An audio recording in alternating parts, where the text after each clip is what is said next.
Hello friends, welcome back to my channel. मैं हूं आपकी फ्रेंड वर्षा। आज की इस वीडियो में हम बात करेंगे बीएड एंट्रेंस एग्जाम के 2017 के जीके के प्रैक्टिस सेट की। ये हमारा सेकंड पार्ट है। फर्स्ट पार्ट हमने ऑलरेडी डिस्कस कर लिया है। अभी तक आपने नहीं देखा है तो प्लीज़ एक बार देख लीजिए। इससे आपको एक आइडिया लग जाएगा कि 2017 में जो आपसे क्वेश्चंस पूछे गए थे एग्जाम में, उसका लेवल किस तरह का था, जिसके अकॉर्डिंग आप अपने 2021 की प्रिपरेशन कर पाएंगे। ठीक है। और इसके पीडीएफ जो है आपको मेरे टेलीग्राम ग्रुप पर मिल जाएगा, तो टेलीग्राम ग्रुप ज्वाइन कर लीजिए। लिंक अभी वर्क नहीं कर रहा है तो आप टेलीग्राम ग्रुप पर जाके माय कॉमर्स इन्फो सर्च कीजिए। आपको दो ग्रुप मिलेंगे, एक होगा माय कॉमर्स इन्फो के नाम से, दूसरा ग्रुप मिलेगा आपको माय कॉमर्स इन्फो डिस्कशन के नाम से। दोनों को ज्वाइन करना है और वहां पर आपको पीडीएफ मिल जाएगा, तो आप वहां से डाउनलोड कर लीजिएगा। वीडियो को लास्ट तक देखिएगा क्योंकि बहुत ही इंटरेस्टिंग चीज़ें हैं जो हम यहाँ डिस्कस करेंगे। और हो सकता है, क्योंकि कई बार एग्जाम में क्या होता है कि जो क्वेश्चंस होते हैं उनको नेक्स्ट जब भी एग्जाम होता है तो ऑप्शंस को क्वेश्चंस बना दिया जाता है, यानी कि घुमा फिरा के उसी से क्वेश्चंस बनते हैं। तो अगर आप यहाँ पे ऑप्शंस और क्वेश्चंस दोनों को ध्यान से सुनेंगे तो आप 2021 का जो पेपर होगा उसमें बहुत हद तक तैयारी कर सकते हैं। तो स्टार्ट करते हैं। देखिए देखिए कौन कौन से क्वेश्चंस हैं। निम्नलिखित में से क्या वैकल्पिक मुद्रा एक उदाहरण है? करेंसी नोट, सिक्के, चेक या बॉन्ड। बताइए इसमें से क्या हमारी वैकल्पिक मुद्रा का उदाहरण है। बताइए।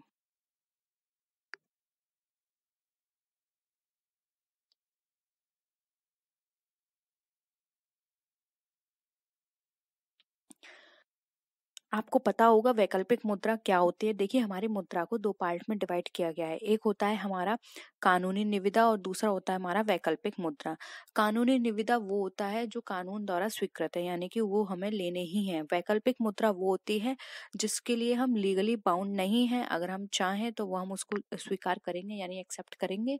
और अगर हम नहीं चाहते कि उसमें हम पेमेंट लें तो हम उसको, जरूरी नहीं है कि हम उसको एज अ अपनी मर्जी के खिलाफ उसको एक्सेप्ट करें। ठीक है। तो वैकल्पिक मुद्रा है। अब देखिए यहाँ पर करेंसी दे रखा है, सिक्के दे रखे हैं, बॉन्ड दे रखे हैं, चेक दे रखे हैं। तो देखिए इसका जो राइट आंसर हो जाएगा वो हो जाएगा सी, चेक। चेक हमारा वैकल्पिक मुद्रा है। जरूरी नहीं है कि हम चेक में एक्सेप्ट करें, लेकिन करेंसी नोट, सिक्के यहाँ पर एक्सेप्ट करना जरूरी होता है। सिक्के के लिए भी एक लिमिट है, उस लिमिट तक आपको एक्सेप्ट करना ही होगा। ठीक है। नेक्स्ट है गोल्डन हैंडशेक स्कीम का संबंध है विदेशी कंपनियों को बुलाने से, लोक उद्यमों में निजी निवेश से, संयुक्त उद्यमों की स्थापना से या फिर स्वैच्छिक सेवानिवृत्ति से। बताइए।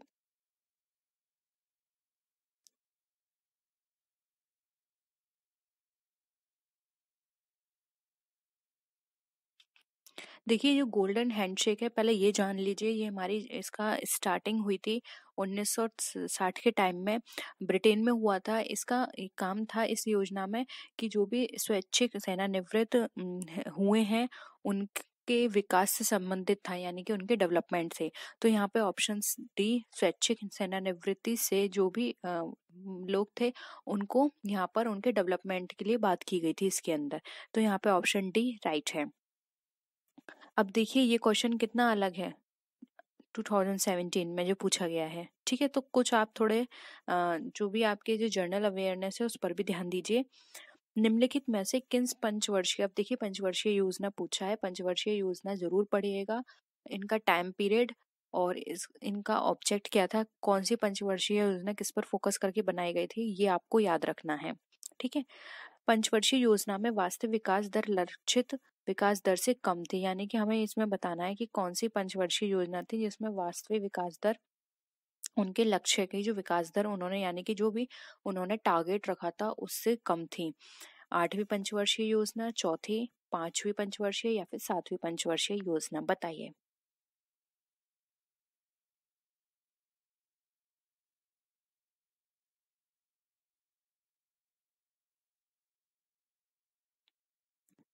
देखिए यहाँ पे कम की बात की गई है, तो यहाँ पे जो ऑप्शन होगा बी वो राइट आंसर हो जाए, चौथी पंचवर्षीय योजना, क्योंकि इसमें लक्ष्य रखा गया था 5.7 का और इन्होंने अचीव कितना किया था, मात्र 3.3%, जो कि बहुत कम है। वहीं अगर देखिए यहाँ पर हम बात करें पांचवी पंचवर्षीय योजना, सातवीं पंचवर्षीय योजना, तो देखिए पांचवी पंचवर्षीय योजना का क्या था, 4.4 था, जबकि 4.8 इन्होंने अचीव किया। सातवीं पंचवर्षीय योजना की बात करें तो 5 यहाँ यहाँ पर इन्होंने टारगेट किया था लेकिन 6 अचीव किया। और यहाँ पर नेक्स्ट जो है 7वीं, उसकी बात करें तो 7वीं को भी इन्होंने टारगेट किया था 5.6 और अचीव किया था 6.8। ठीक है, तो यहाँ पर सब इन्होंने ज़्यादा अचीव किया, लेकिन फोर्थ में क्या था, अचीव इन्होंने टारगेट रखा था 5.7% का लेकिन अचीव किया सिर्फ 3.3%। इसलिए कम जो था वो था हमारा चौथी पंचवर्षीय योजना का। ठीक है, इन जो भी मैंने वैल्यूज आपको बताई थी नोट कर लीजिए अपनी नोटबुक में। नेक्स्ट है, निम्नलिखित में से क्या मात्रात्मक साख नियंत्रण की एक विधि नहीं है? बैंक दर, नगद प्रारक्षित अनुपात, वैधानिक तरलता अनुपात या फिर बचत खातों पर ब्याज दर में बढ़ोतरी। बताइए।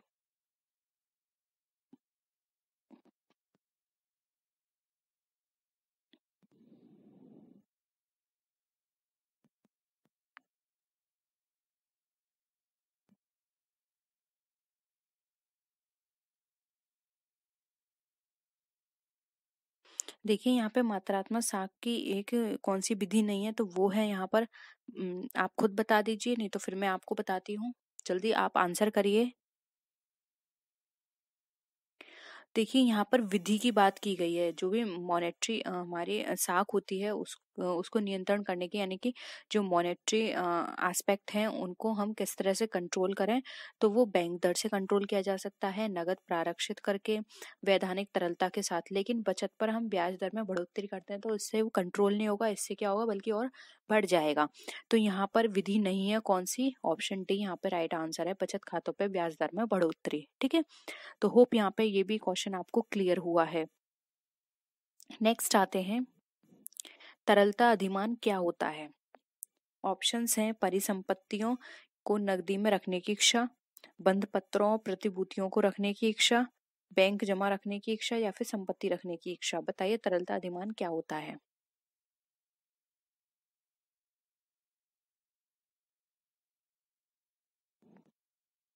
बहुत ही सिंपल है, ये भी जल्दी से आंसर करिए।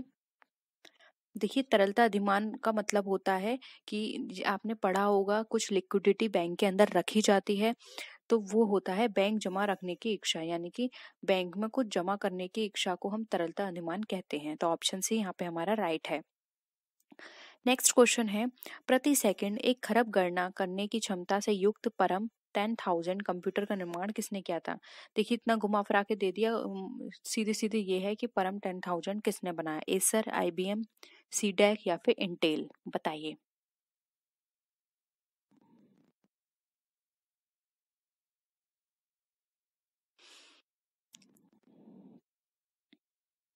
देखिए, 28 मार्च 1998 को सीडेक के वैज्ञानिकों ने 1 खरब की गणना करने की क्षमता वाले एक कंप्यूटर का निर्माण किया था जिसको परम 10,000 कहते हैं। और इसका विकास का जो मुख्य श्रेय जाता है, आप इनके निदेशक पढ़ लीजिए, उस समय उनके निदेशक कौन थे, तो वो थे डॉक्टर विजय पी भास्कर, उनको जाता है पूरा श्रेय। और किसने किया निर्माण, तो वो किया था सीडेक ने। तो ऑप्शन सी यहाँ पे हमारा राइट है। नेक्स्ट आइए, अब यहाँ पर आपको बताना है डीटीपी को विस्तार करें, यानी कि विस्तार करें का मतलब है इनकी फुल फॉर्म बतानी है। तो बताइए डीटीपी की फुल फॉर्म क्या है? Desktop publishing, daily top publishing, desktop publishing या फिर डेवलपमेंट ऑफ पब्लिशिंग। बताइए। आपने बहुत बार ये सुना होगा डीटीपी। देखिए, इसका जो राइट आंसर है या इसकी जो फुल फॉर्म है वो है डेस्कटॉप पब्लिशिंग। तो ऑप्शन यहाँ पर क्या हो जाएगा? ए राइट आंसर हो जाएगा। ठीक है, नेक्स्ट है, गुट निरपेक्षता से तात्पर्य है अपनी नीति को चुनना, शक्ति पुंजों से तटस्थता, विश्व में शांति एवं एकता लाना या फिर तृतीय विश्व की शक्ति होना। बताइए गुट निरपेक्षता का क्या कार्य है या क्या मतलब है?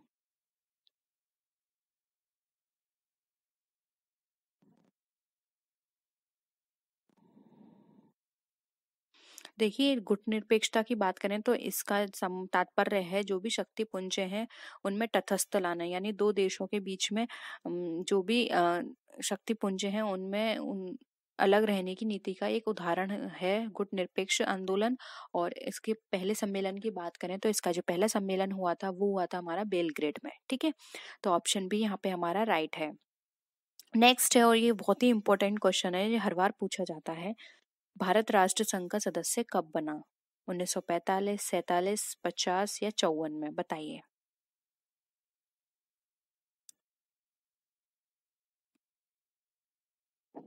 देखिए इसका राइट आंसर है 1945। भारत जो है राष्ट्र संघ के संस्थापक सदस्य देशों से था और भारत वर्ष 1945 में इसका राष्ट्र संघ बना था। और इसके 2 साल बाद जबकि इसके 2 साल बाद 1947 में भारत आजाद हुआ था। यानी कि आप ऐसे याद रखिए, अपनी आजादी से 2 साल पहले इसका सदस्य बन चुका था। ठीक है। और इस या फिर ऐसे ये भी याद कर सकते हैं कि ये 45 में हुआ था और इसके 2 साल बाद हमारा देश आजाद हो गया था। ठीक है। नेक्स्ट देखिए, संयुक्त राष्ट्र संघ की महासभा के अनुसार किस तिथि को अंतर्राष्ट्रीय शांति दिवस मनाया जाता है? 1 सितंबर, 14 सितंबर, 21 सितंबर या फिर 30 सितंबर? याद रखिएगा, यहाँ पे अंतर्राष्ट्रीय शांति दिवस पूछा गया है।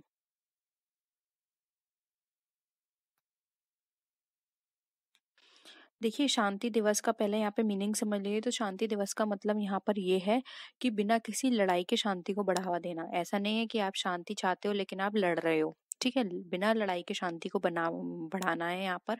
और यानी कि किसी भी हिंसा से बचाव को बढ़ावा देता है, किसी प्रकार की हिंसा नहीं होनी है और जो युद्ध विराम तोड़ने की स्थिति से उत्पन्न होती है। ठीक है, तो यहाँ पर एक तरह से ये है कि शांति हमें रखनी है बिना किसी लड़ाई के, और इसको मनाया जाता है 21 सितंबर को। तो ऑप्शन सी यहाँ पे हमारा राइट है। नेक्स्ट है, विश्व व्यापार संगठन का मुख्य उद्देश्य क्या है? विश्व व्यापार के लिए सद्भावनापूर्ण बाजार बनाना, विश्व व्यापार को बढ़ावा, विश्व व्यापार की मात्रा में वृद्धि करना और प्रतिबंधों की समाप्ति, या फिर विश्व व्यापार के लिए केंद्र स्थापित करना? बताइए।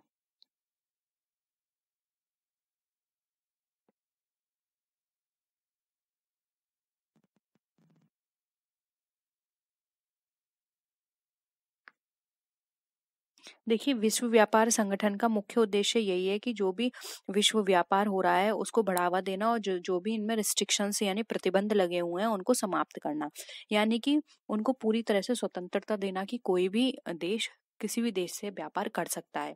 उनमें कोई भी रिस्ट्रिक्शन नहीं हो। वो रिस्ट्रिक्शन किसी भी बेस पर हो सकती है, कोटा के बेसिस पर हो सकती है और जो आपको कस्टम ड्यूटीज होती हैं उसके बेसिस पर हो सकती है, कि उनको हटाना और ज़्यादा से ज़्यादा उनके बीच बहुत, हम यहाँ पर बात करें तो हेल्दी कंपटीशन हो, हेल्दी उनके साथ डीलिंग हो, ये सारी चीजें बताना ये विश्व व्यापार संगठन का मुख्य उद्देश्य है। ठीक है, तो ऑप्शन सी राइट है।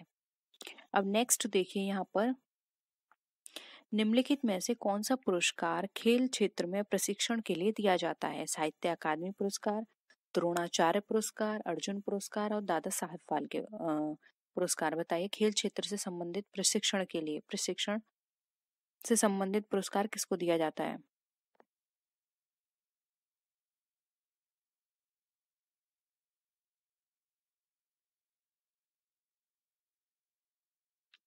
देखिए प्रशिक्षण के लिए दिया जा रहा है, तो प्रशिक्षण कौन देता है? टीचर यानी कि गुरु।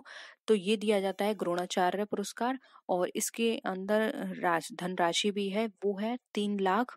और द्रोणाचार्य की एक कांस्य की मूर्ति ये दी जाती है, यानी 3 लाख रुपए और द्रोणाचार्य जी की कांस्य की मूर्ति दी जाती है। और ये किसको दिया जाता है? जो भी गुरु टीचर है उसको दिया जाता है। और अगर किसी भी खेल में उसके शिष्य को या फिर जिसने खेला है उसको अगर पुरस्कार देने की बात आती है तो वहाँ पे सर्वश्रेष्ठ पुरस्कार है अर्जुन पुरस्कार। ठीक है, यानी कि शिष्य को दिया जाएगा तो अर्जुन पुरस्कार और गुरु को दिया जाएगा तो द्रोणाचार्य। और ये दोनों ही खेल के क्षेत्र में सबसे सर्वोच्च हम बात कर सकते हैं, सबसे बड़े पुरस्कार हैं। ठीक है, नेक्स्ट है, अर्थशास्त्र का नोबेल किसके द्वारा दिया जाना आरंभ हुआ? यानी अर्थशास्त्र का जो नोबेल पुरस्कार है वो किसको दिया गया? अल्फ्रेड नोबेल के द्वारा, स्वीडिश सेंट्रल नोबेल कमेटी या फिर विश्व बैंक? किसके द्वारा ये पुरस्कार देने की शुरुआत की गई? बताइए।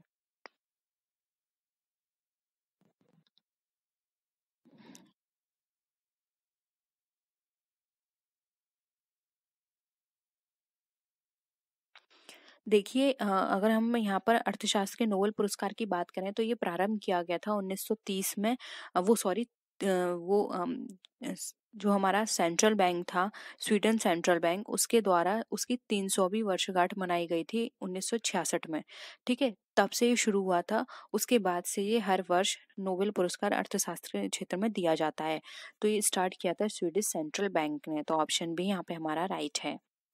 नेक्स्ट देखिए, मूर्ति देवी साहित्य पुरस्कार किसके द्वारा दिया जाता है? मानव संसाधन विकास मंत्रालय या भारत सरकार के द्वारा, साहित्य अकादमी, भारतीय ज्ञानपीठ ट्रस्ट या फिर भारतीय विद्या भवन, किसके द्वारा दिया जाएगा बताइए। देखिए, मूर्ति देवी साहित्य पुरस्कार एक वार्षिक पुरस्कार होता है और ये ज्ञानपीठ संगठन के द्वारा दिया जाता है।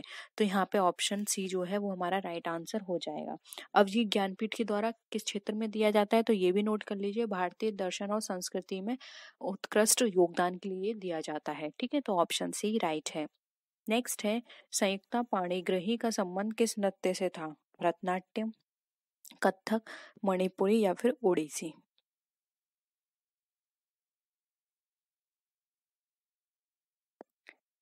बताइए। देखिए, यहाँ पर संयुक्ता पाणिग्रही की बात करें तो ये एक ओडिसी नर्तकी थी और इनको 1975 में पद्मश्री से सम्मानित भी किया गया था। इनको वर्ष 1976 का संगीत नाटक अकादमी पुरस्कार भी दिया गया था। तो ये भी पूछा जा सकता है एग्जाम में, तो आप नोट कर लीजिए। और ये क्या थी? एक ओडिसी नृत्य थी। तो ऑप्शन डी यहाँ पे ओडिसी ना राइट आंसर हो जाएगा। नेक्स्ट क्वेश्चन है, विश्व के विश्व के 7 प्रमुख सागरों को पार करने वाली प्रथम महिला कौन थी? चांदनी, बूला चौधरी, मृदुला राजीव या फिर प्रिया संभाग? बताइए।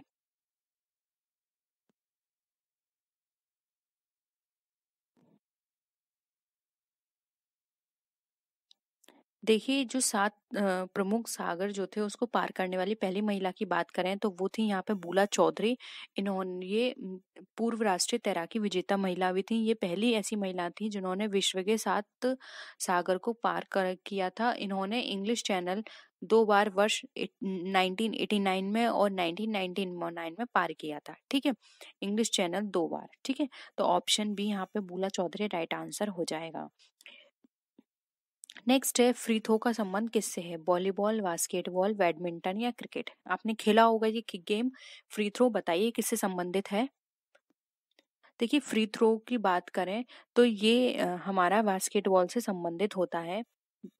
ठीक है, फ्री थ्रो हो गया, एक प्रतिबंध क्षेत्र होता है जिस कोर्ट में फ्री थ्रो और कॉल शॉट पॉइंट एक इस तरह के माध्यम होते हैं। मतलब एक खेलने की तरीका होता है, इसमें अपील विरोधी टीम के द्वारा की जाती है अगर फ्री थ्रो खेलते हैं तो। ठीक है, तो ऑप्शन बी यहाँ पे हमारा राइट आंसर है। नेक्स्ट है, स्पेल ऑन द टाइगर पुस्तक किसके द्वारा लिखी गई थी? जिम कार्वन, वाल्मीकि थापर, सैयद माउंटे गोमरी या फिर अतुल सेठी?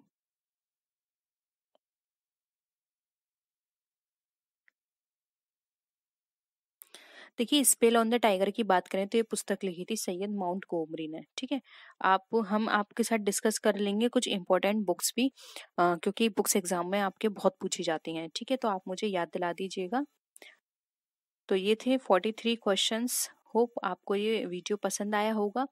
वीडियो पसंद आए तो वीडियो को लाइक कीजिए, फ्रेंड्स के साथ शेयर कीजिए। किसी भी तरह की कोई भी क्वेरी हो तो प्लीज जरूर बताइएगा।